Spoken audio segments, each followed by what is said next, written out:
Ma'am, वरिष्ठ अधिकारी आपल्याकडे आय जी साहेब आणि गृहसर आता येऊन गेले आहेत. काय त्यांच्या भेटीचं प्रयोजन होतं, नियोजन होतं? दरवर्षी वार्षिक तपासणीचा एक प्रोग्राम असतो, ज्या अंतर्गत माननीय आय जी सर, पोलीस अधीक्षक sir, additional S P sir हे प्रत्येक उपविभागातल्या काही पोलीस स्टेशनला आणि उपविभागाला भेट देतात. त्या अंतर्गतच पोलीस स्टेशन म्हाळाकोळी आणि उपविभाग कंधार या 2 कार्यालयाचे वार्षिक तपासणी होती. त्याकरिता सर आले.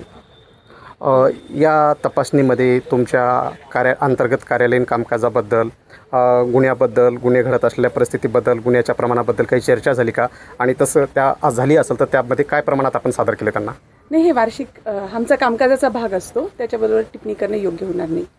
तो कार्यालयीन कामकाजाचा भाग आहे ती वार्षिक तपासणी. आपला कार्यालयीन तो जरी भाग असला तरी आज आपण या भरोसा सेलमध्ये आपण उभं टाकलेलो आहोत. मॅडम, हा भरोसा सेलबद्दल आपण आपल्या कार्यक्षेत्रातील जनतेला आणि पोलिसांना काय आव्हान करत आहात, काय माहिती देणार आहात? कंधार आणि लोहा ह्या जे 2 तालुके आहेत आपल्याकडे, इथं डोमेस्टिक व्हायलन्सचं प्रमाण खूप जास्त आहे.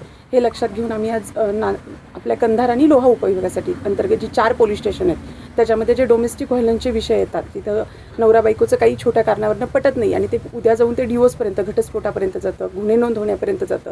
तर त्या उद्देशाने मान्य DG ऑफिसनीच यापूर्वी कम्युनिटी पोलिसिंग अंतर्गत एक परिपत्रक काढून भरोसा सेल स्थापन करण्यावर सूचना होत्या, ज्या नांदेडला पोलीस अधीक्षक कार्यालयात कार्यान्वित आहेत. पण बरेचदा इथलेही प्रकरणं तिथपर्यंत पोहोचेपर्यंत वेळ लागतो, विलंब होतो. तर त्या उद्देशाने कंधार उपविभागांतर्गत आपण कंधार विभागात माझ्या ऑफिसमध्ये असं एक भरोसा सेल चालू करत आहोत, ज्याच्यामध्ये माझे 4 इन्चार्ज ऑफिसर, माझी टीम, माझे रीडर, माझी टीम, त्याचबरोबर डॉक्टर, जे विधी सेवा प्राधिकरणाचे वकील आहेत, त्याचबरोबर प्रोटेक्शन ऑफिसर्स असतात DV ॲक्टमधले, नंतर बालकांचे काही इश्यू असतील तर त्या दृष्टीने प्रोटेक्शन ऑफिसर्स असतात.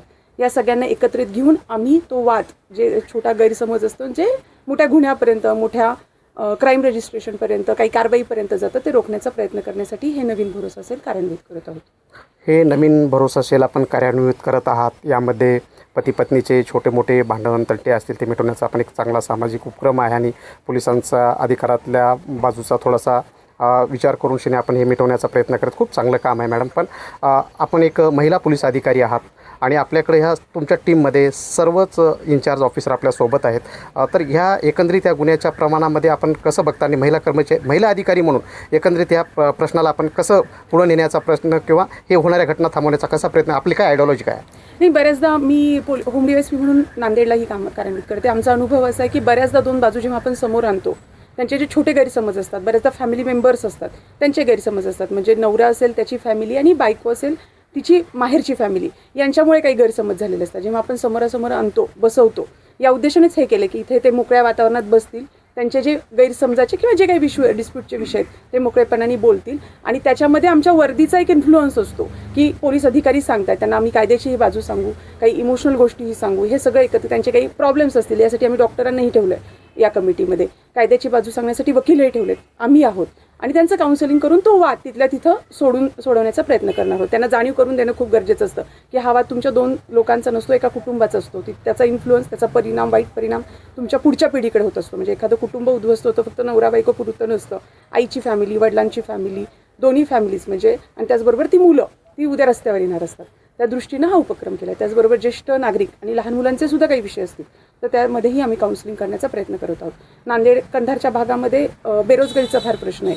मुलांना करिअर गायडन्सच्या दृष्टीनेही आम्हाला जर काही मदत करता आली, 10वी नंतर काय, 12वी नंतर काय, आमचे सगळे ऑफिसर MPSC देऊन आलेले आहेत, त्यामुळे त्यांना स्पर्धा परीक्षेचा अनुभव आहे, त्या स्पर्धेतनं ते गेलेले आहेत. त्यामुळे त्या अनुभवाच्या धर्तीवरती आपण त्यांना योग्य दिशा, करिअरला योग्य दिशा देण्याच्या दृष्टीनं आम्ही काय प्रयत्न करू शकू, तर नक्कीच म्हणजे आम्ही आवाहन करतो की कंधारमध्ये, लोह्यामध्ये असे जर मुलं असतील तर त्यांनीही आमच्याकडे यावं. कंधार लोहा कार्यक्षेत्र कंधार उपविभागीय पोलीस अधिकारी कार्यालयाचं आहे.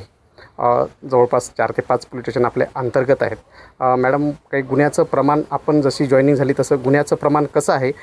काय गुन्ह्याच्या प्रमाणामध्ये काय घट झालेली आहे? आपण आलं तसं काय प्रोग्रेस आहे?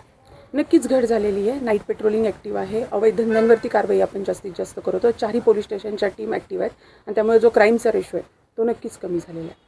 त्याचबरोबर सणोत्सव पाहिले असतील आपण, रिसेंटली इलेक्शन झाले, विधानसभा झाली, लोकसभा झाली, नंतर नगरपंचायत आपल्याकडे 2 झाल्या, त्या पूर्ण शांततेत झाल्या. जे मोठे गणेशोत्सव होते 2 वर्षाचे, कोणताही कायदा सुव्यवस्थेचा प्रश्न न होता लोहा कंधारमध्ये आपण शांततेत पार पाडलेले आहेत. कंधार असेल, लोहा शहर असेल, या दोन्ही शहरामध्ये आता एज्युकेशन हब झाल्यासारखे क्लासेसचे प्रमाण वाढलेले आहेत मॅडम. आणि कुठल्याही शहराची कायदा व सुव्यवस्था बिघडण्याचं कारण ही इज्जत असते. त्याच्यामध्ये मुलगी असेल, मुलगा असेल. पण ज्या रस्त्याच्या बाजूने, ज्या क्लासेसच्या बाजूने जे टोळकं थांबल्या जाते, ज्या पानटपऱ्या आहेत, ज्याच्या पाठीवर दप्तर नाही, असे काही लोक रस्त्यावर थांबतात आणि बाचाबाचीचे प्रकार होतात, हे शहरामध्ये एक शांतता बिघडण्याचं एक मी त्याला घटक समजेल किंवा ती घटना होऊ शकते. तर अशा या घटना रोखण्यासाठी आपण आपल्या इन्चार्जला, आपल्या अंडरटेक असणाऱ्या पूर्ण ऑफिसरला काय सूचना करणार आहात? मी त्यांना सूचना ऑलरेडी दिलेल्या आहेत आणि ते ॲक्टिव्हली करतात. आपण 2 ग्रुप केलेले आहे, आपलं कंधार सुरक्षित कंधार आणि तसंच लोह्याचाही आमचा ग्रुप आहे, आपलं लोहा सुरक्षित लोहा.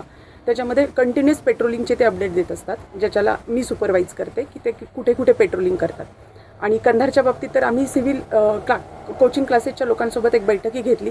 त्या क्लासेसचे जे अधिकारी आहेत, म्हणजे क्लासेस कंडक्ट करणारे, तेही त्या ग्रुपवरती आहेत. आणि मला वाटतं आता जे मेन क्लासेस आहेत तिथे डेली आमची टीम तिथे जाते आणि ॲक्शन होते आणि खूप जास्त प्रमाण हे कमी झालेलं आहे. मॅम, असा एक प्रकार आहे की काही क्लासेसला लागून आपलं कंधारचं बसस्टँड आहे.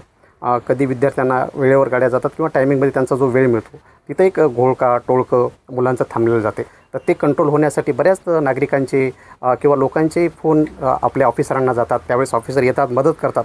पण कायमस्वरूपी तशा ठिकाणीच्या उपयोजना करण्यासाठी का आपल्याला अधिकारी नियुक्त करणं आपल्या काही प्लॅनिंगमध्ये आहे का, आणि असं काही करता येईल का, आणि शहरातल्या वाहतुकीच्या प्रश्नाबद्दल आपल्याला काय निर्णय करता येतील? याच्यासाठी आम्ही आता नुकताच महिला अधिकारीच दिलीत. कंधार शहरासाठी PSI पिंपरखेडे, ज्या भरोसा सेलमध्ये पण आहेत, ॲक्टिव्ह ऑफिसर आहेत, त्यांना ह्या क्लासेसचा एरिया, याच्यासाठी पेट्रोलिंगसाठी क्लासेस असो, जसं तुम्ही सुचवलं बस स्टँड, यासाठी बीट इन्चार्ज म्हणून शहरासाठी महिला अधिकारीच दिलेत. म्हणजे तो विषय जास्त गांभीर्याने आणि जास्त सेन्सिटिव्हली किंवा मुलीसुद्धा सहज अप्रोच होऊ शकतील या उद्देशाने महिला अधिकारी आम्ही दिलेले आहेत.